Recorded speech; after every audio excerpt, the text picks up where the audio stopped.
on this computer. Okay, good. There we go. Right. Okay. So our series actually is called How Not to Die, because we know that if we have a heart attack, you actually could die. And so we need to actually know the preventative measures and then the solutions to prevent it so that you don't die early. And actually, this is the time when you're over 40 or over 50 is we want to make sure that these are the best years of your life, because things can start to fall off the rails, especially right before menopause or andropause or just after. And there's reasons for that. And actually, I'm going to go through what they are, because they actually are physiologically true. But once we know the problem, we have a solution to counteract that so that you can have the best years of your life. Can you guys hear me okay? Yep. Okay, good. So today we're going to do rapid fire on the 5 fastest ways to improve your heart health. Next week, just to give you an overview, next week we're going to dive more into the ditching stress without spending hours in meditation, because we actually don't have those hours, or you don't want to. The week after that, on February 15th, we're going to focus on, should you really focus on more exercise or more diet if you want to improve your heart health? We're going to give you the answer. And then the last training we're going to do of the month of February is the truth about statins, what you really need to know, and also some healthy supplements that you can think about if you want to support your health, heart health, or maybe even if you know someone else who has this issue. Okay. So let's start with the 5 fastest ways to improve your heart health. So what we're going to do is, the promise I want to make for you today is the following. There is a driver to cardiovascular disease that no one really talks about that we all need to bring forth, okay? Because this is where the problem really is, okay? And it actually has to do with our hormones, but also nitric oxide. So maybe you've heard of the term nitric oxide and how it relates to cardiovascular health. You're going to actually get a better idea of how it does. And then once we know the problem, which you're going to learn about today, then we're going to come up with a solution. And that is you're going to learn how to actually increase the markers to actually support healthy vascular elasticity, vascular health, better blood flow. And so that you can actually prevent this having a heart attack or a stroke. And actually, it's a real thing. And when we started to look at the numbers, I was literally shocked at the amount of cardiovascular disease there is particularly in women. You always think it's men, actually, when you see the research, it's the females. And so why you maybe want to listen to this is Reese and I have been in practice for a very long time. I've been in clinical practice 22 years. And I've worked with thousands of clients over this time. And I always like to stay on top of the latest research because I just keep adding layers to what I know. And so what you're going to learn today actually is from one of the leading experts in women's health and cardiovascular health, and also with andropause men. Her name is Dr. Felice Gersh. I was so fortunate when we were able to travel before COVID to see her and study under her. I actually have a photo of her. And she really showed me the real truth to health that is not talked about. So she's an expert in hormone health, and how I got to really understand more about hormones from her. And today you're going to learn about how the hormones can affect cardiovascular health. Okay. So some of this research is actually from her. Okay. So the problem that we face today is we think that, don't you think cardiovascular disease is like an old person's disease? Who thinks that? Yep, usually. It's not.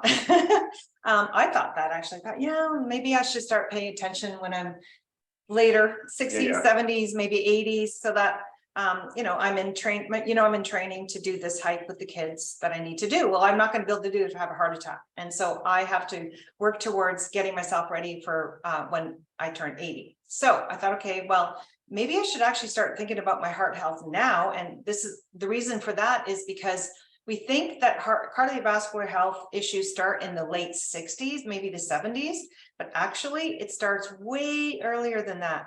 It actually starts in just the later 50s. And even before menopause, before the end of the cycle, and then for sure takes a plummet after menopause or andropause, and it just takes a nosedive. Okay, and the reason is you're going to find out today. So we really actually need to pay attention to this now. So we're going to start with the problem and the real driver by examining actually what happens when we age, because this is an aging disease. It is. And let's start with the females. So with the female body, just taking a step back, if we really look, we're designed for reproduction and survival. And that is what we're here for. And in order for females to have reproduction and to survive, we need ample amounts of a specific type of estrogen called estradiol. Okay, there's 3 types of estrogens. It's estradiol, which is E2. You may see this in research. It's referred to as E2, and progesterone. Well, what happens is just before menopause and certainly after, and this also is for men as well, for the estrogen piece, it declines, okay, and it plummets. And although you think about these hormones as our sex hormones, actually, what I loved, Dr. Felice Gersh, she has us think differently. They're actually not sex hormones, they're life hormones.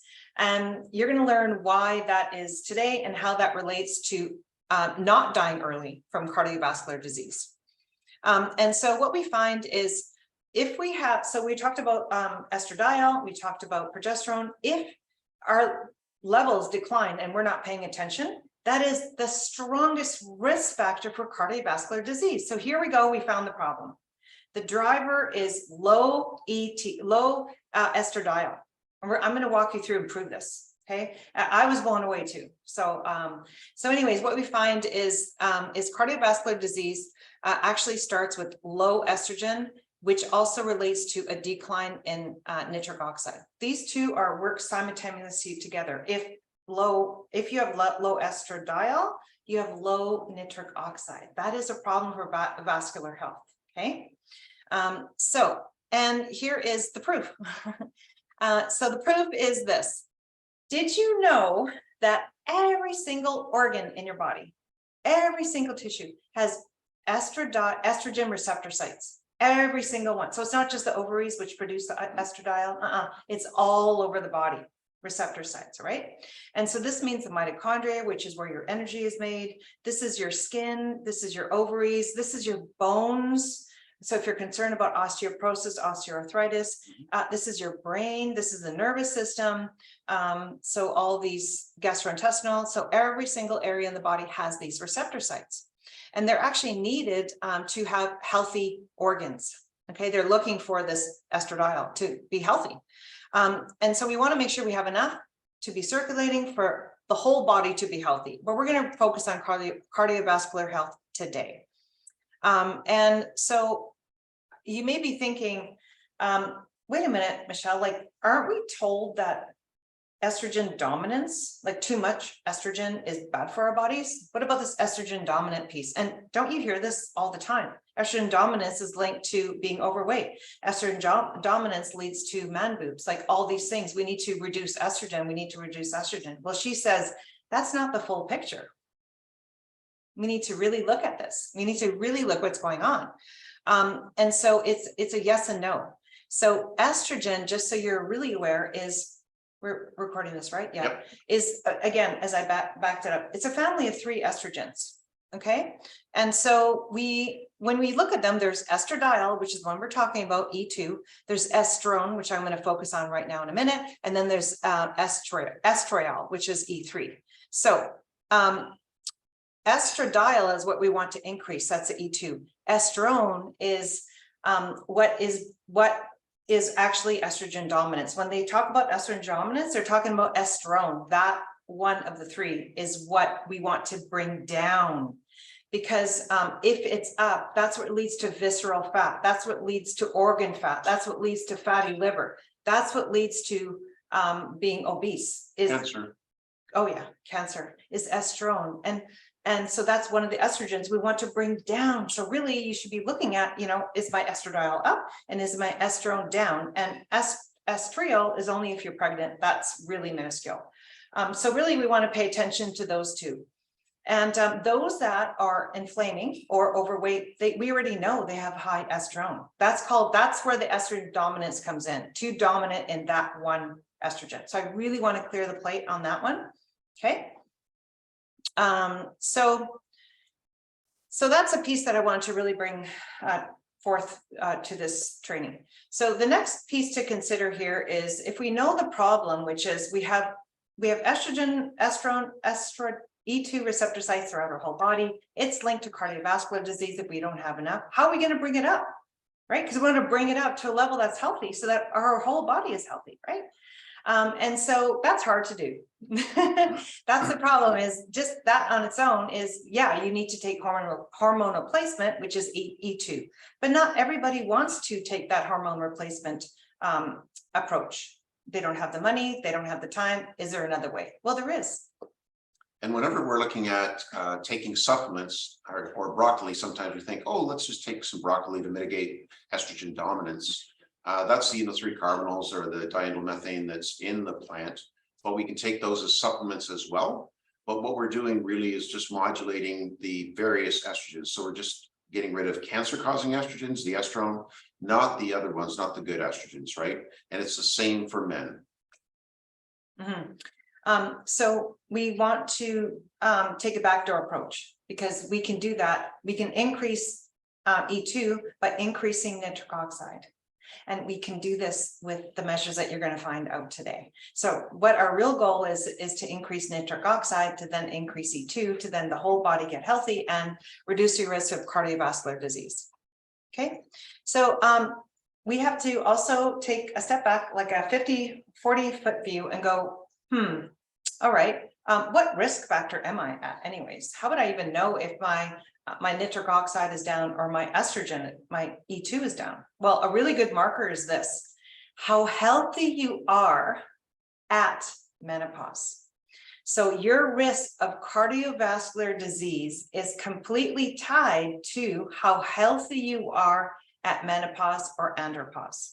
So here we think, oh, I'm at menopause, I'm getting hot sweat, night sweats, hot flashes, I'm gaining weight, my libido's going down, all these things are falling off the rails. Well, what they may not know is, if they don't take care of it, then you're at a high risk of falling prey of a heart attack. So they don't really think of that. They think more aesthetically, oh, I have this belly fat. Yeah, you do, because that is actually, the belly fat is that middle estrogen. That's inflammation is what's driving this belly fat, right? It's not the E2, it's the Estrone. estrone. And it's a cyclic thing as well, right? So you produce more estrogen, it produces more body fat. You produce more body fat, it becomes estrogen producing cells, right? And so it just becomes a big circle.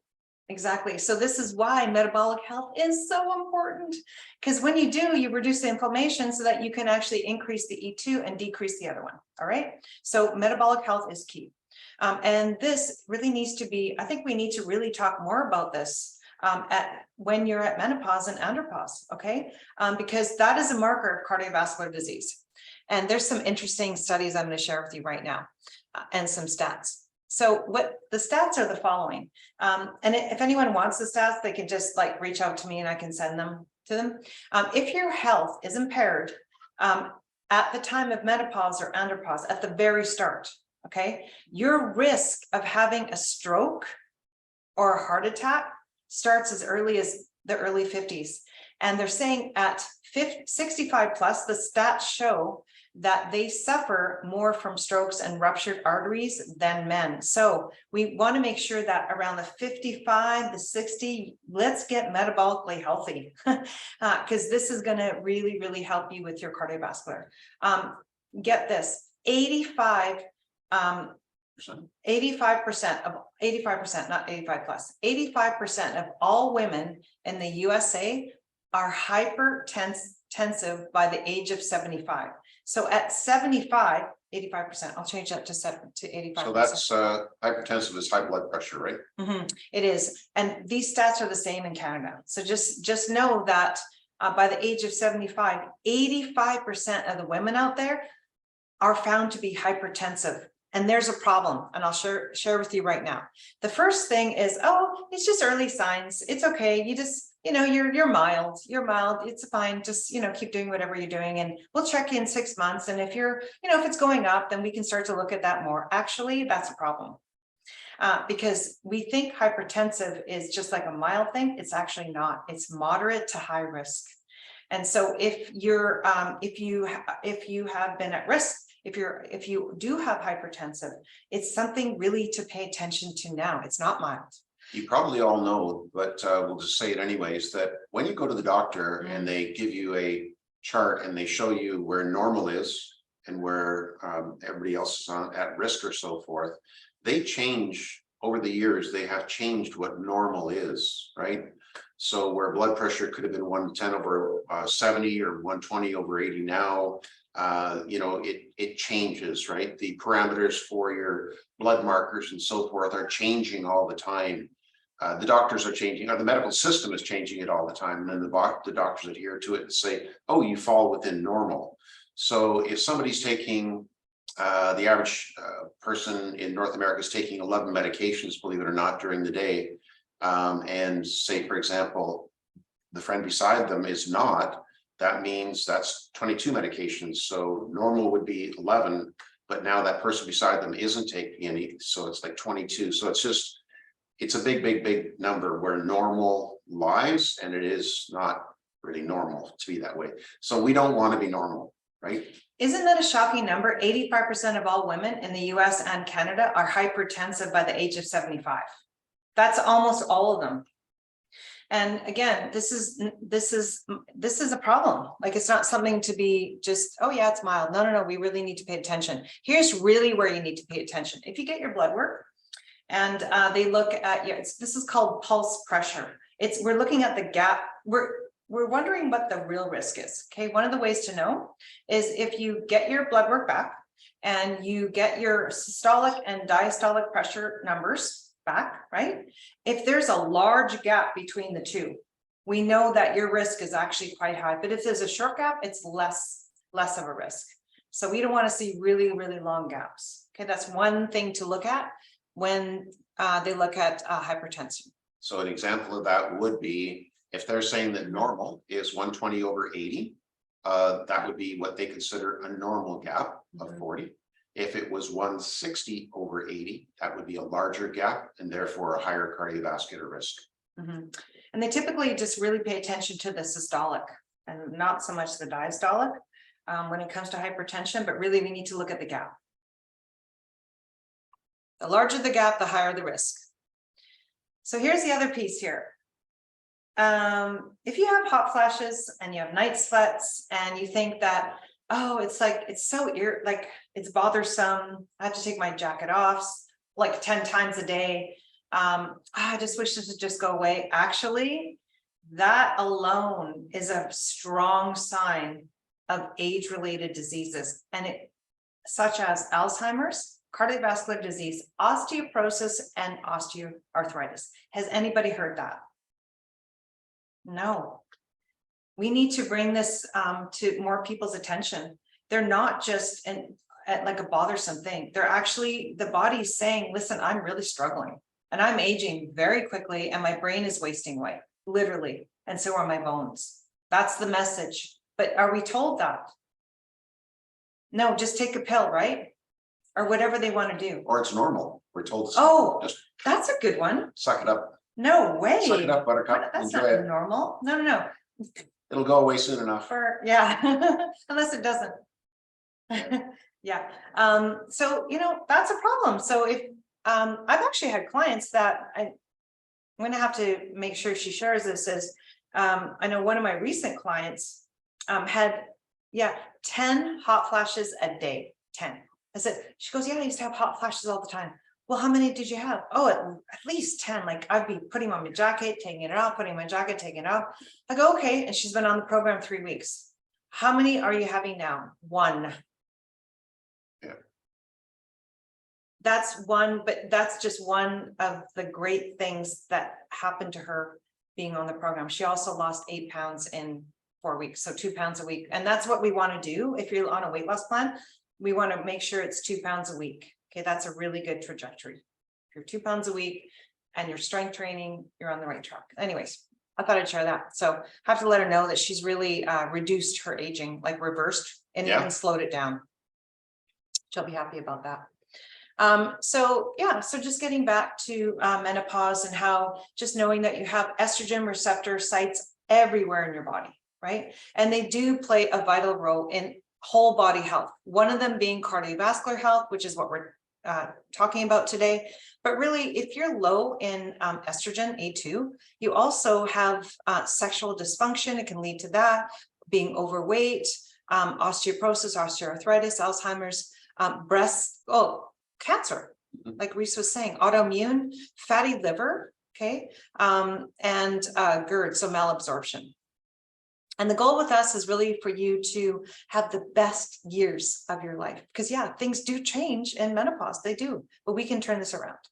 And so I just wanted to give you just a nice little sheet here. I don't know if you can see it, but you may not be able to, but ER means estrogen receptors. So they're actually in your vascular system, in the within the cellular wall, within the vascular wall. Okay.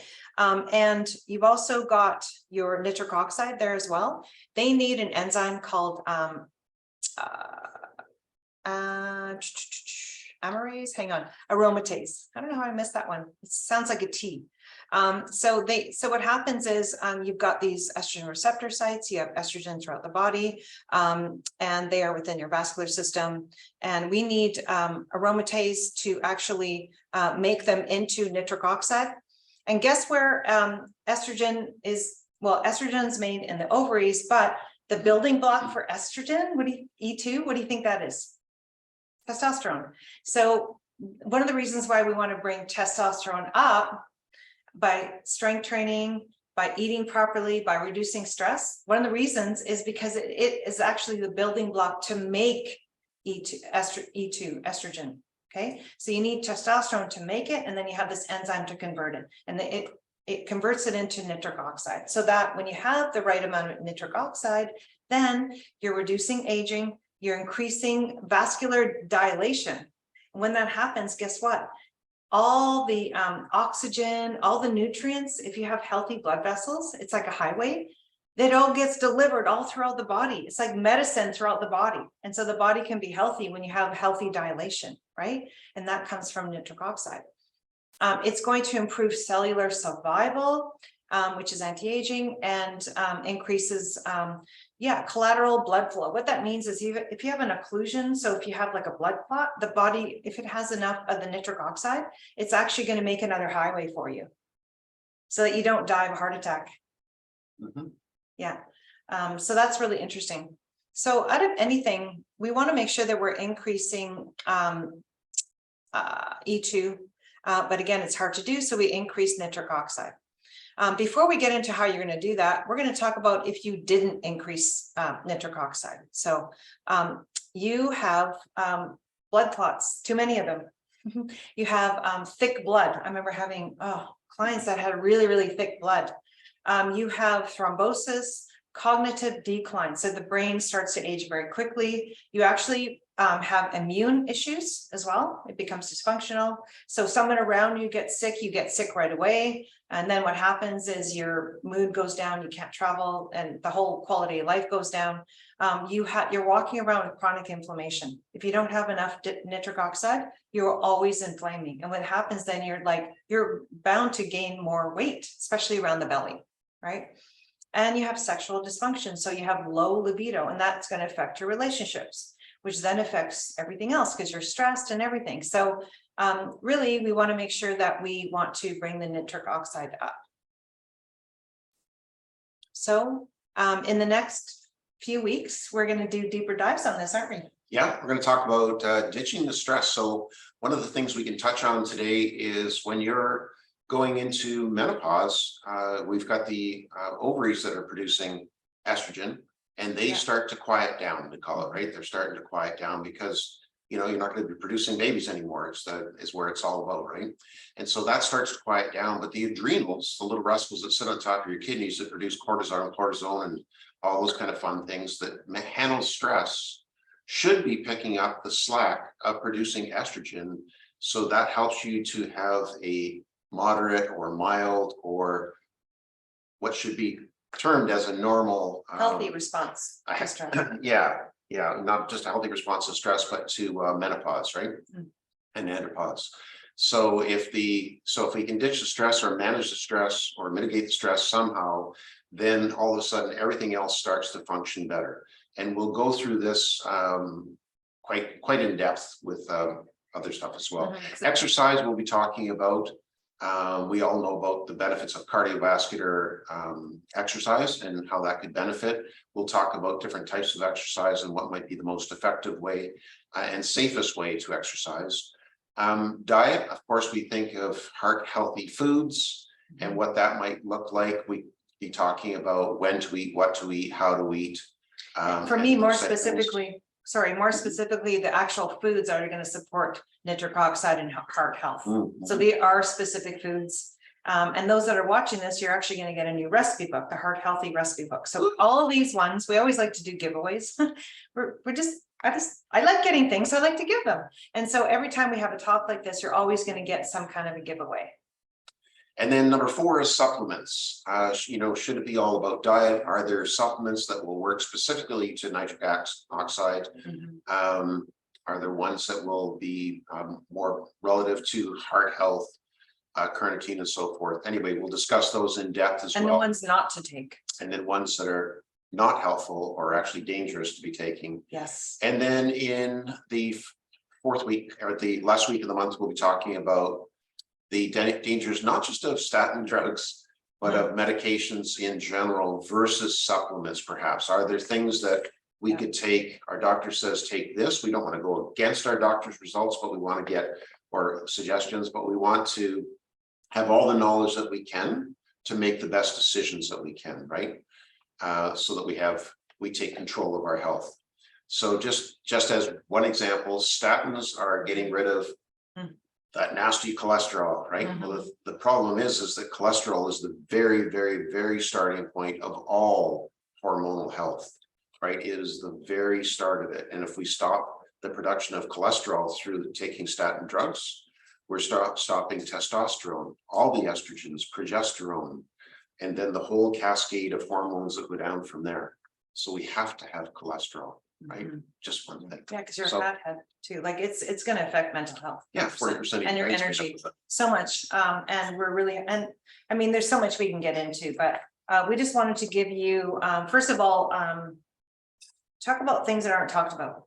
All right. And talking about the importance of this as well. And not to let it slide and go, oops, I wish I knew, and so we're here to share things that aren't shared out there, and then find the problem, give the solution. And then if you know of anyone else who also is, is suffering from cardiovascular disease or concerned about it, we'd love it if you can share this video to them, because it's going to open up their eyes to really what's going on and really where the problem is and how to solve it.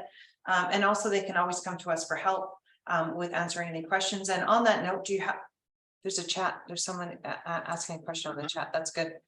No, I didn't know. Wow. So what didn't you know, Lolita? She's just gonna take it. Yeah.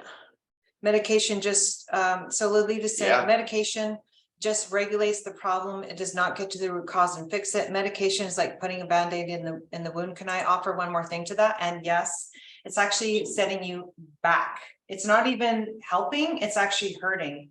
Oh, I always relate it to a child grabbing a pant leg to the mom, listen, come on, like we need to do this and this is really what's going on. Oh, I don't want to listen to you right now. Just, can you leave me alone? And you move your leg and you say, no, child, I don't want to listen to you right now. Go away. But the problem was the child was talking to you, just don't want to listen to it. Well, really what is going on is underneath the hood, there is something going on. And if you want to mask it with something so you don't see it, it's still rumbling in there, and it's only going to get worse because you're not paying attention to it. We have to fix the real problem. And this is where personalized nutrition, personalized exercise plan, like especially, when it comes to heart disease, are you kidding me? We can't have someone who's overweight just starting out, going to the gym and thinking they're going to lift 5 to 12 reps, 4 sets because of this program that they're on. That is a heart attack waiting to happen. I'm sorry, but I just don't want to see that. All right. We have to educate the people going, listen, yes, we do need to exercise, but let's do it this way to start. Then we can get into something like that. Okay. And also the foods, like here, we're told so many things that just aren't correct. And we're here to share the truth. Yeah. Yeah. Cool. Any more questions? We'd love to see. Whoop. We'd love to see if there's any more questions or any comments about what we've just shared that you want to ask. Was this helpful at all? Did this open up your eyes to maybe something you didn't know, or? This is an overview. We're going to go deeper into it for the next 3-4 weeks. So yeah, hang on, we'll have some fun. If you have any comments, just leave them in the Facebook group down below. If it's something you think about later, you wake up in the middle of the night and you're like, oh, I'm going to sleep and then do it in the morning. By all means, just pop it into the Facebook group. If there's anybody else that you know of that would benefit from coming to one of these or learning more about it, by all means, send them the link, invite them to the Facebook group. And those that are watching the replay, if in the comments, just say replay so that we could, make sure you have that. Plus you can get the handouts as well. The handouts are really important. You bet.